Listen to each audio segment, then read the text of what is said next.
Okay, mo na ni ikaduha nga kuan guys. Ikaduha. Fasting sa 1900, 1900.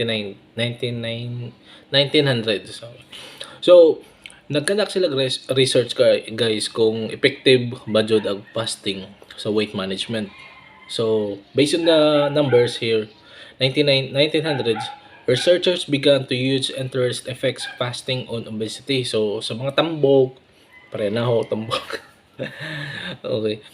So, in 1915, Fullen and Dennis began to recommend sa mga tao nga mag prolong fasting, short starvation ba? Fasting, starvation pare alam na. Kung effective ba kuno sa weight reduction para kung totally effective siguro. Tingnan natin.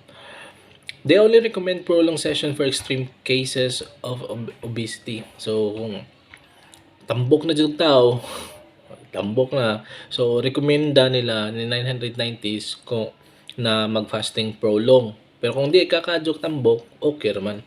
Mga di ka mag-fasting sa mga tambok na ni way back 1900s to.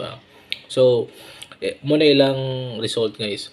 Sa circa 1945, IF o intermittent fasting enters the picture. It was observed that IF was extending the life of a mice. So meaning effective talaga. Tagalog. Effective siya guys.